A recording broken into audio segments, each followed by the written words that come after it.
I'm a huge mark for Matt Hardy. He's a solid worker, he's got good mic presence, and this new heel turn against Jeff was perfectly orchestrated. I love the look on his face when he plastered Jeff with the chair at the Royal Rumble.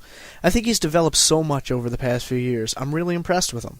Along with Edge, Triple H, and Undertaker, he is one of the top performers on the show. I touched on it earlier, but I have to say it again. I really hope this feud with Jeff develops into a great WrestleMania match. They haven't really done a brother versus brother, unless you count the Kane and Undertaker pretending to be brothers storyline, since Brett and Owen, and this would be a great nod to that storyline. That is a lot to live up to, but if any two competitors can do it, it would be these two, although it is an interesting reversal of roles. This time, the more technically sound brother is the heel, and the flashier high flyer is the face. That's a good way to run it. I'd love to see Matt's leg jobber, Jeff Swanton, off the top of the cage. MVP is an interesting case. As I'm sure many of you know, WWE had a bit of a grudge against him, which caused him to go on a huge losing streak, but now he seems to be back in their good graces as he's winning again. He's extremely talented, he's entertaining to watch, and he's got a great mix of humor and seriousness when he works the mic. The fans are even starting to get behind him. The pop he got at the Royal Rumble looked like it even shocked the hell out of him. This guy has a lot of potential and a big future, so long as he keeps his mouth in line backstage. If he continues on this road, he's got a major title in his future within the next 2 years. Next up is Mr. Kennedy. I'd have screamed his name the way that he does it, but all the neighborhood dogs start barking whenever I raise my voice like that. I guess I don't have much of a singing voice. Kennedy makes me laugh, but he seems to be so accident-prone. I have to admit, I'm not a big fan of his matches. I mostly like when he's on the microphone screwing with somebody. He's missing some flash and some flair, and perhaps when he returns from his injury, he'll have some great matches. But if he doesn't do something to draw the crowd further into his work than he is right now, he's just going to keep floundering as a mid-card performer, which I think would be a real shame because I see a lot of potential in him. Next to Maurice, Natalya is one of the best divas on Smackdown, sort of a lesser experienced version of Beth Phoenix. Her ring work needs some improvement, but compared to her competition, she's pretty sound. She hasn't been built too much, and it's a shame that the plan to bring in the new Hart Foundation is off the books for now. I think with the proper push, a good storyline, and some improvement in the ring and on the mic, she could be a powerful force for the Divas. I'd like to see her on the same brand as Phoenix. I think those two could have a tremendous feud and some really great matches. All in all, I'm behind Natalya, and I look forward to seeing where she goes. R-Truth has a lot of potential. He pulls off some excellent moves, and his persona seems to be developing nicely. I know he made quite the name for himself when he was in the Indies, but I don't see him getting anywhere right now. But I do think he will climb the ladder, although I see him more of a mid-carder, US or Intercontinental title being the most that he'll ever achieve. I never imagined a world belt being on his waist. In a smaller company like a TNA or an ROH, he could be the man, but here in the WWE, he just isn't a big enough fish to run the pond. The Brian Kendrick. Kendrick came in with a lot of push. The developmental team was firmly behind him. Something seems to have happened, though, which has caused him to lose favor with those running the show. Lately, he hasn't done much. He was out of the Royal Rumble in about a minute, and his push seems to have evaporated. I don't know if it's a case of a lack of fan reaction or just a loss of faith. He does have potential. He could make something out of himself, but right now he's caught in the undertow. Personally, I don't really like him. He doesn't do it for me, but with the right storyline, he could become a figure of interest. However, I don't see him reaching the skyrocketing status they originally believed he was capable of. I don't think he's that talented. The Great Khali is probably the biggest jobber working for the WWE right now. It's kind of sad to see this huge guy laying down for people, but on the other hand, he seems to be having fun working the kiss cam. There isn't much to say. I wasn't a huge Khali fan from the get-go, but he has grown on me a little bit, and I like seeing him out there. Rumor has it that his knees aren't so good and his wrestling career is on its last legs, pardon the pun. That's sad to hear, but I also believe even if his knees were in great shape, he'd probably still be in the same position.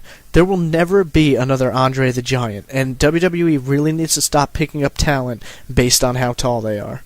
Triple H is obviously one of the marquee talent of the Smackdown show. He still gets one of the biggest pops on the show, comparatively equal to The Undertaker. Frankly, he's not a Smackdown performer, and he should be back on Raw, especially with Stephanie being on Raw. I'd say in April's draft, he'll probably be moved back. None of the feuds he's had have gone much of anywhere. He had some good matches with Jeff Hardy. He's had an interesting battle with Kozlov, but that's about it. I just feel like he's too big for SmackDown. I feel like he was moved there to increase the ratings and the ticket sales, but in the end, he's a Raw superstar, and that's where he belongs. I love Triple H. I enjoy watching him work. I like hearing him on the mic. He doesn't seem to have the same freedom on SmackDown that he had when he was on Raw. There are definitely title reigns in his future, but Raw is really the place for him. Normally I could talk about Triple H for hours, but I think the fact that I'm able to squeeze his entire SmackDown run into these short comments speaks volumes about his position on that show. Umaga bores me, and I think the Samoan Spike is one of the stupidest finishers I've ever seen. A guy can kick out at 2 after a chair shot, but you slam your thumb into his neck and he's down for the count? That doesn't make any sense to me. This guy's big, he's rough, he's tough, but he has no personality. His entire gimmick is lackluster, and I'd rather watch almost anyone else on the entire roster than Umaga. The Undertaker, the Phenom. What hasn't The Undertaker accomplished in his WWE career? Still one of the best workers they got, and putting his name on a card is guaranteeing ticket sales. I've loved Taker since his feud with Yokozuna.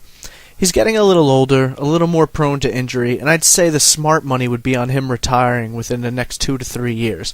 The big question looming is, will The Undertaker remain undefeated at WrestleMania? It remains to be seen what type of match he will be involved in, but in my personal opinion, unless they're going to push a huge rising star over him, no one should ever go over him at WrestleMania. If I had to choose someone to topple him at WrestleMania, it would have to be someone like Randy Orton or Evan Bourne. The Undertaker is above analyzation. He's the backbone of SmackDown, and without him, I dread what the show would become. Though she's not an in-ring performer, Vicky Guerrero is one of, if not the biggest heel on SmackDown. She annoys the hell out of me every single day with that stupid excuse me shit that she always yells. I just want to choke this woman. I really don't understand the fluctuating storyline with her and Edge. One week he's knocking her out of a wheelchair, and the next week they're in love again. Either way, she's a decent heel. She certainly has some heat, and I'd imagine so long as she's getting those fans to boo, she'll continue to come out every week with some new retarded words to speak. Last but not least is Vladimir Kozlov. Kozlov is one of the few wrestlers on SmackDown who lacks a whole bunch of flash and flair and ring style, but I can still enjoy watching him. He's tough, he's aggressive, and he makes his matches fun. He just crushes most of the competition, and his running feud with Triple H is worth tuning in for. Though his personality isn't much developed, I see a lot of potential here. If only he can tone down that Russian accent a bit so it would be easy to understand what the hell he's saying. I love watching him headbutt people, and frankly, this is one of the few roster additions of the past year with which I am impressed. I look forward to seeing where Kozlov goes over the course of the next year, but if he keeps heading down this road, he could eventually be a top heel on SmackDown. SmackDown is obviously the number 2 show working for the WWE right now, and I think their roster reflects that. They don't have as much talent as Raw, but they do have some great wrestlers on the show. That finishes off the WWE roster. I'm almost done with my next analysis of the TNA roster, which will be posted soon.